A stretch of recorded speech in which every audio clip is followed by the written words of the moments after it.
So this is our kitchen here, and there used to be cabinets going across over top of the bar, and they were really in the way. So the very first thing we did when we moved in was take them out.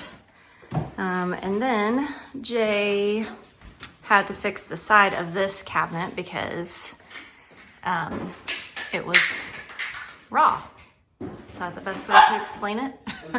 It was unfinished, yeah. So he took a shelf from a random piece of furniture that we took apart and cut it down, all the finished parts exposed, and screwed it in to the end. So that is now finished. But now we have this weird little corner here. Yeah, so the problem is that the cabinets used to come out to here. And of course this tile. Oh my gosh, can you? She's very camera envious. Yes, she wants to be on camera. So you have this unfinished edge here, which I could just put some basic like L molding, would be like a cap, an end cap kind of thing. But it also occurs to us that this could be some functional area for like bookcases or something. So today what I'm going to do is basically just put in a shelf.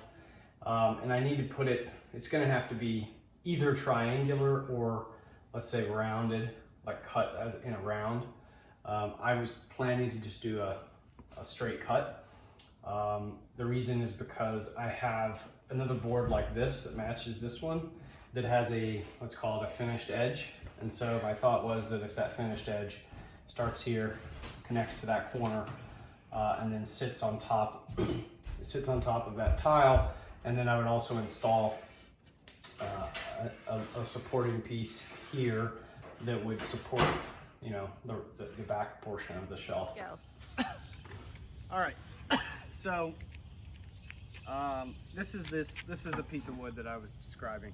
So I had two of these. I used one of them for the, let's say, the end piece on the cabinets that you just saw. This is the other one. Now it's a bit rough. But as you've seen, our tavern room is quite, you know, rustic. It's pretty rustic, so that's going to be okay. And Some of it's this so is pretty. Some of this is just dust, and it'll clean up. I think it's beautiful. What is it, pine? Yeah, it's pine, aged, it's old. Like literally old. So this, you can see here, this is clearly like the bottom. It's not intended to be seen. So, and this is the finished edge that I was describing. So what we want here is the triangle is going to go like this. If that makes any sense. So I'm not going to cut this front edge.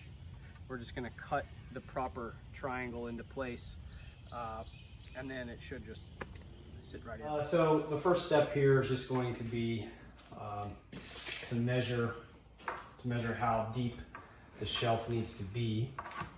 It's going to have to be pretty precise. You know, looks like technically speaking, this is 12 and 7/16 to the wall.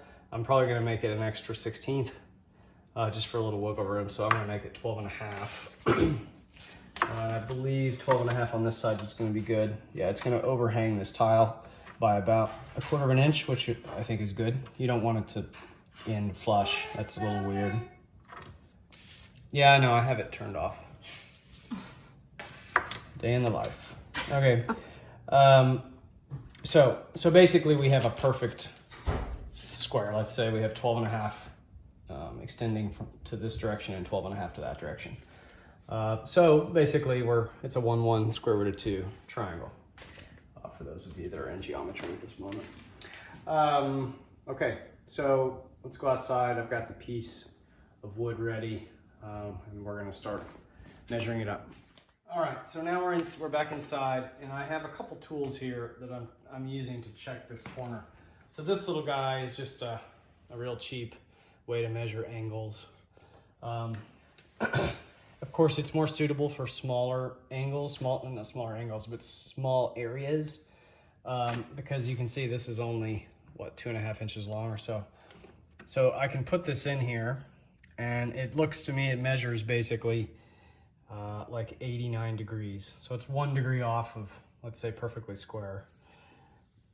So that is not a big concern, but when I put this, which is this is a perfect right angle, theoretically, and actually, as it just coincidentally turns out, this is almost exactly the way the shelf is supposed to look. when I set this in here, you can see that the gap, there's a significant gap back in this corner, but yet on the front edge, it lands flush. So what that tells me is that more than likely this piece here is tilted out. It's sort of coming out and it's not coming straight off the wall.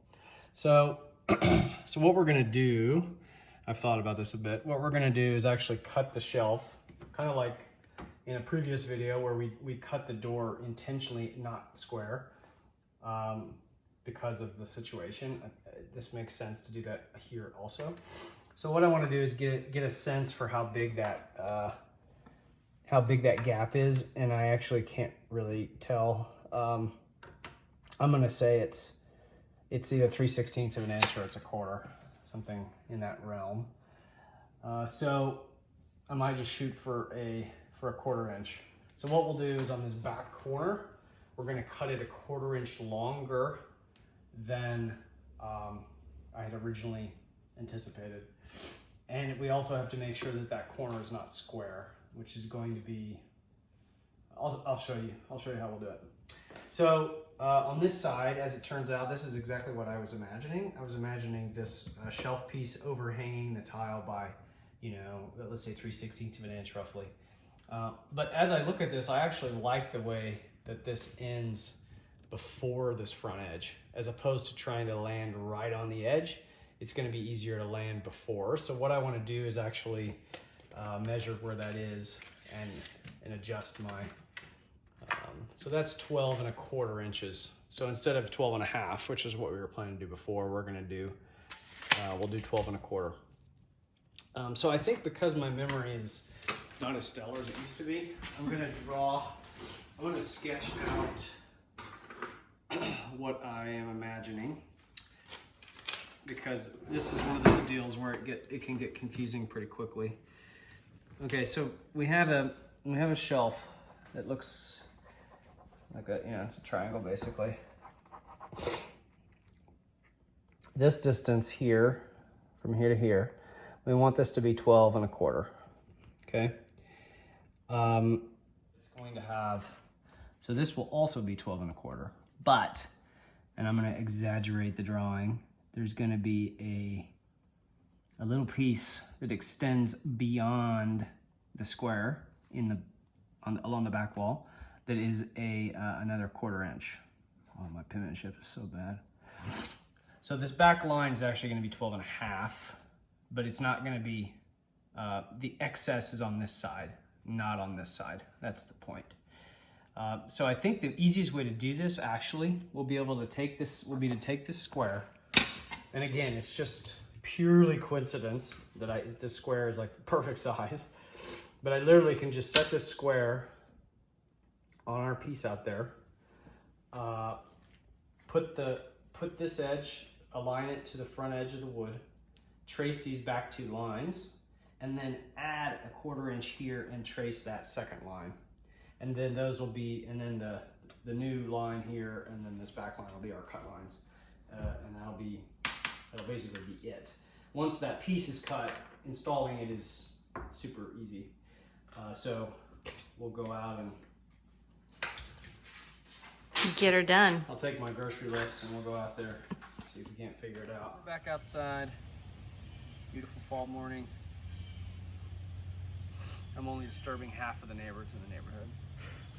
All right, so I've got my square, as I already talked about. I've got it lined up to the front, the finished edge here on this side. And I also, if you notice, there's some holes in the wood, screw holes here, and there's 2 on this side, probably from some type of hinge, or I don't know exactly, it doesn't matter. But the point is, I've got this in the center of those 2 things so that I don't have a hole right on the top of my shelf. Not that that has ever prevented me from doing that in the past, but so I'm just going to trace these lines, as I said. You know what? I'm actually not going to trace that, because that would actually be visible. So that pin line would be visible. Of course, if I had a pencil, it would be different. But what I'll do is just basically come out I'll go to that edge, and then we're going to measure out. Let's see here.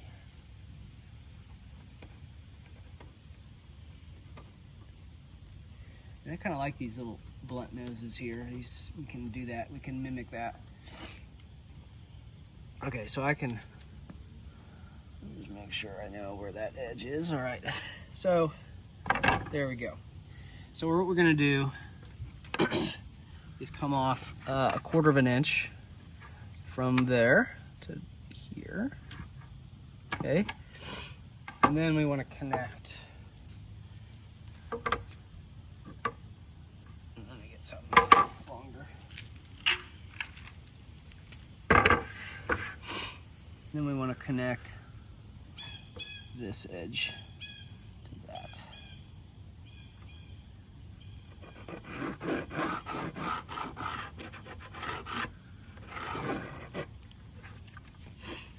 Okay.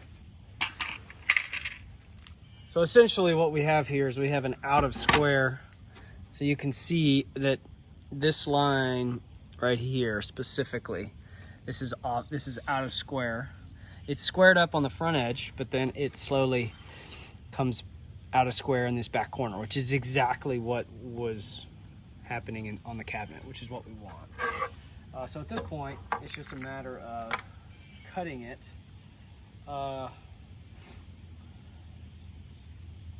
This is not my favorite thing to cut. I would like to have a table saw. I don't have one at the moment. I would probably freehand this on a table saw if I had one.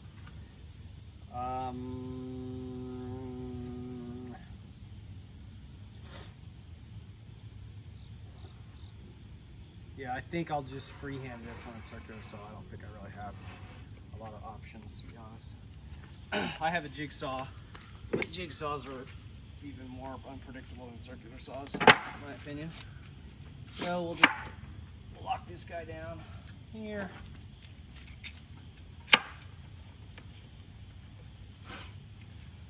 If you don't have a set of wood clamps, they're super helpful. They come in handy. I use them all the time.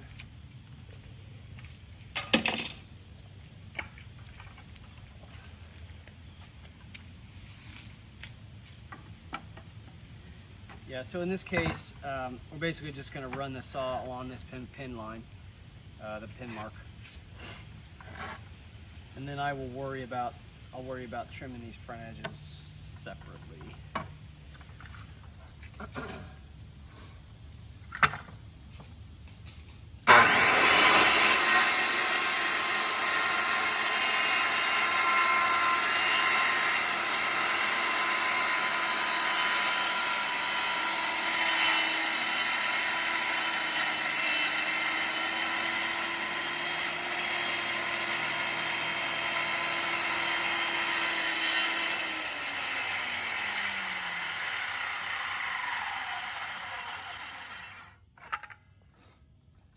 Nothing like the sound of a saw on a Saturday morning. Kind of like donuts, fireworks, and apple pie. All right, so I'm actually gonna rotate this. Did you go past the pin mark? Oh yeah, you need to, because you know, if you stop right there, the saws, you're gonna have about a 3/4 of an inch or so of uncut material underneath. In fact, I should have drawn this line a lot longer, because you lose your angle. You lose your guideline. So I actually want to draw this guy out farther so I can see it out here.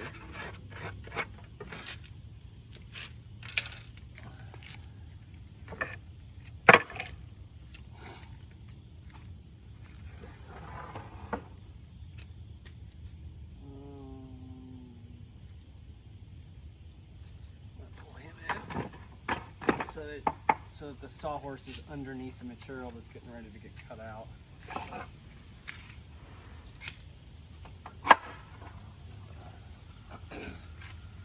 Anytime you have stress, anytime you're in a circular saw cutting situation and you have stress on the wood, it definitely tends to make the cutting, you know, the end product tends to be worse. Okie dokie. So we're just going to come straight across that line, and actually the piece is going to, it won't fall out because I have it clamped here, but it would otherwise.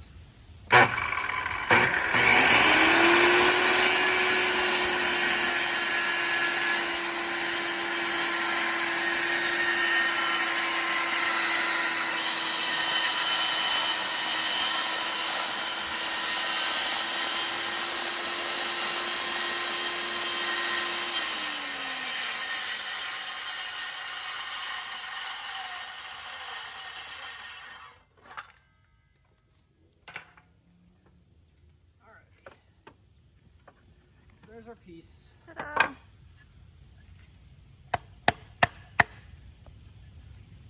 So before I do anything else, I'd like to go in and do a test fit and kind of see how it looks. Actually, the cuts are they're not bad. They're pretty straight. Did it fit?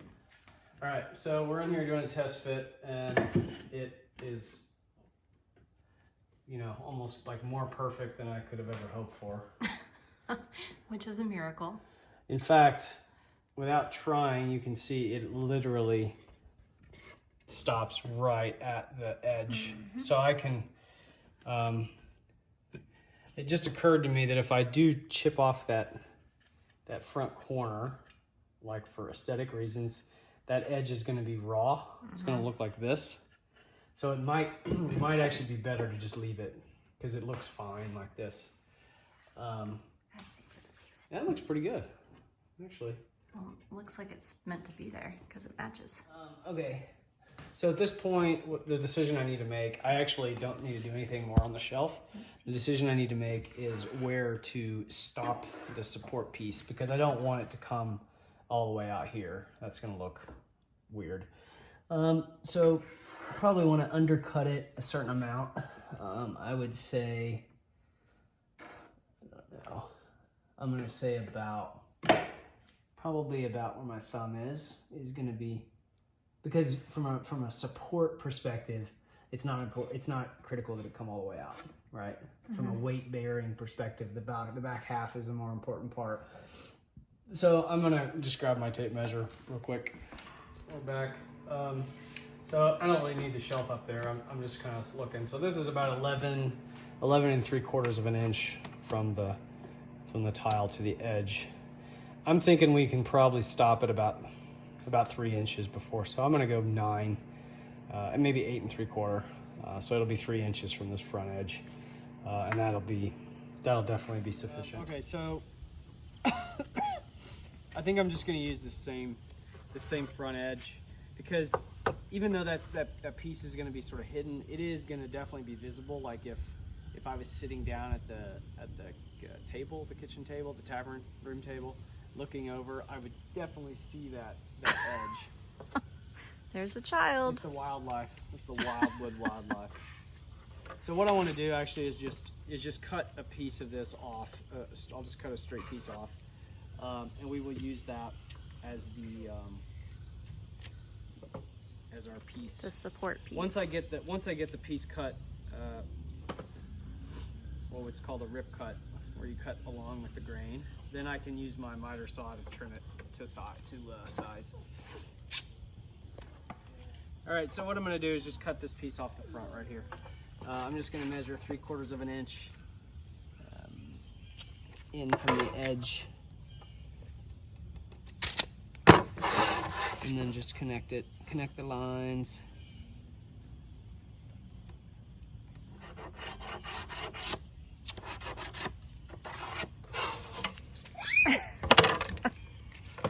Lula wants to be a YouTube star, but she never wants to be in our videos. All right. Okay, Daddy's getting ready to cut. We should back up. All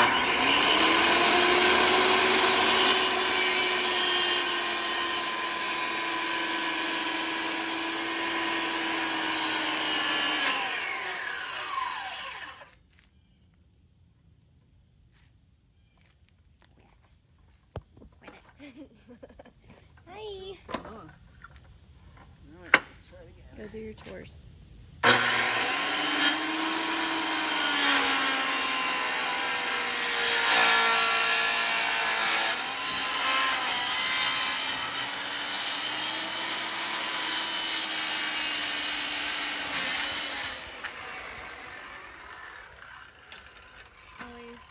Always keep hands and arms out of the way while cutting things. That's my worst fear, is that you will lose fingers. Actually, I would say eyes is worse. That's why I wear. Ah. That's why I wear goggles, no matter what. Okay, so we have a little piece here, and I'm just trying to think if I want to. I'm probably going to put it up that direction because I have like a nice clean finish edge on the top and the bottom. So I'll just set it up like this. We'll screw it on. So now all I need to do is just get my miter saw and just trim each end so that I'm at the right length. Get that straight. Freaking mosquitoes. So here's our piece. It's gonna sit like this. So I need to cut the length, properly. And you can see this front edge is actually angled.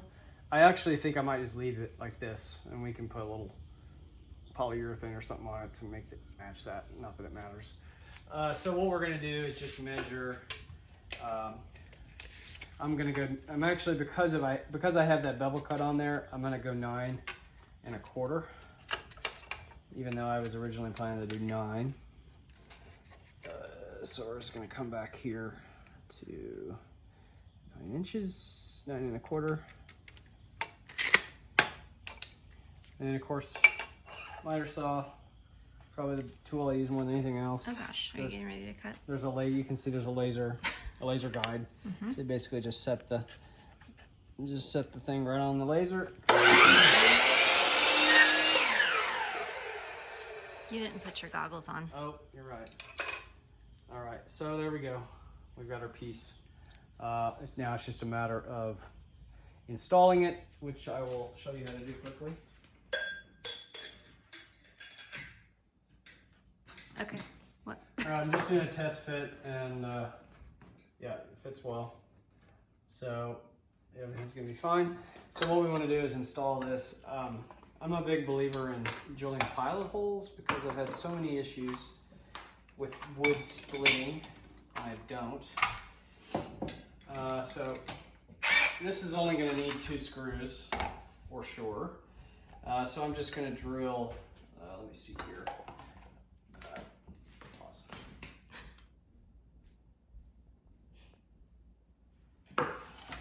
It's the sacrificial wood. Yeah, so I've just got a piece of scrap wood under here so that I don't drill into the countertop. It's a good idea. I'm just going to sort of come in 1.5 inches or so.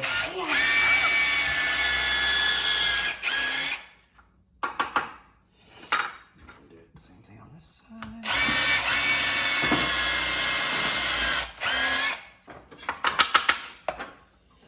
Alrighty.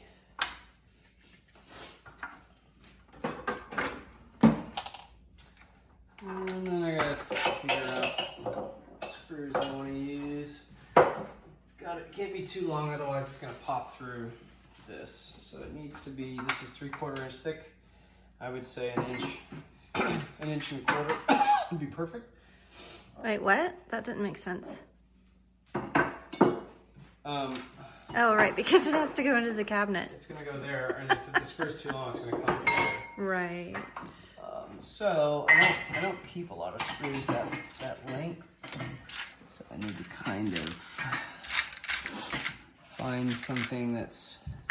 And one way to test for it is you can put this up here and sort of put the screw here, and you can see see that's coming through the other side.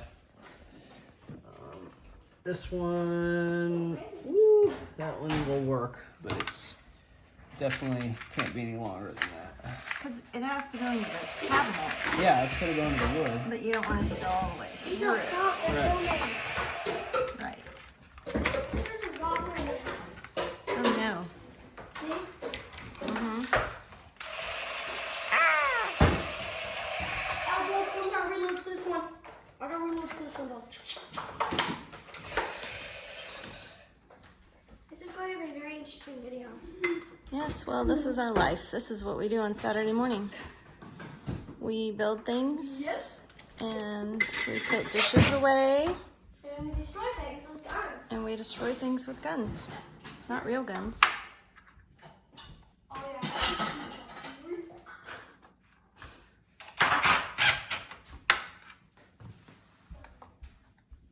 I don't know why I'm doing this. I usually don't preload it, but whatever. I just felt like it. So the one thing I got to be careful for here is making sure that this is flush with the tile, and then on the other side that it's not, let's say straight. So I think what we'll do is I'm going to drill the back one first, and then I can set the front one properly.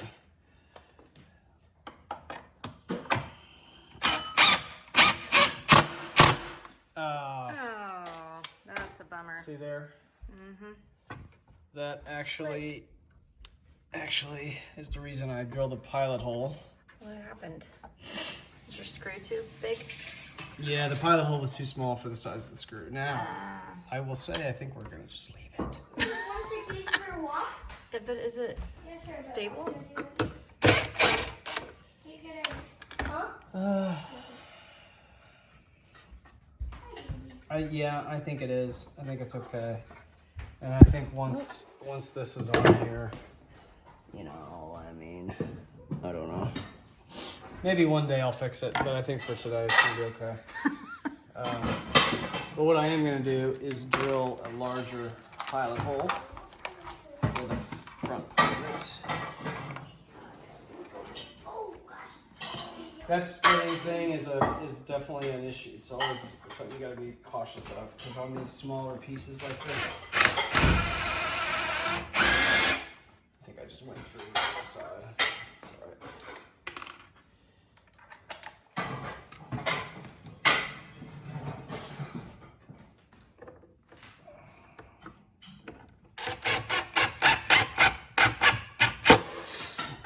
And I'm not gonna bury that in. We'll just leave it like that. Yep, okay. Stable enough? There you go. Sometimes it just has to be good enough. So what we'll Nice. what we're gonna do now is probably I think from an attachment perspective, what I'm gonna do. There's not going to be an easy way to attach it to the tile. The reality is that with gravity, I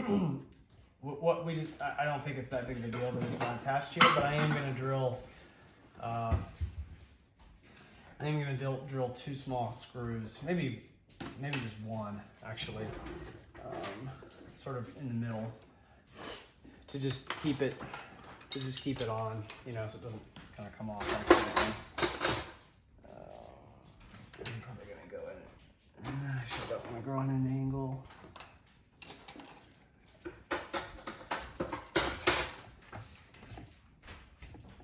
Tight space here.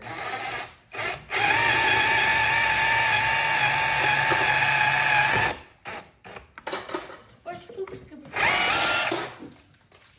The scooper is outside. Where? So I'm just gonna drill this in.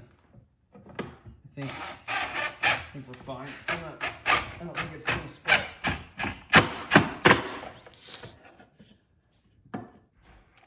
Yeah, and I would say that's not my favorite. I mean, again, for now it's fine. You can see this still lifts up, but if we have something here, if there's some books or whatever, or a plant, I mean, it's probably gonna block that screw. And it's definitely stable. There's no issue about that. Mm-hmm. So there you go. There you go. It's not perfect, which is Normal. Which is normal. Yeah. Things rarely end up being exactly as you expected them to be. But I will say that I'm pleased with this back corner. I mean, you can see that up against the wall, it's really pretty flush. It doesn't necessarily need a bunch of caulk or anything to make it look nice. Mm-hmm. So Let's put a plant on it. I think we'll do a plant. Put See what we have. the fern, just to see. We really don't have. We need more plants. Fake fern. That's a real fern. it is? Yeah. I'm saying just set it on there and to see how it looks. Oh. It won't stay, but It's probably a little big. That's what it's. yeah, it's a little big. Anyway, yeah. Ta-da! There you go. So now we have a fake plant there and a little salt container. It's pretty cute. That we got from? Bali? Did we get that in Bali? Yes, I was gonna say Thailand, but yes, you're correct. Yeah, I think we got it in Bali. Mm-hmm. Ta-da! Good job, Jay. Thank you. All in the mornings, All in the morning's work. Saturday morning's work.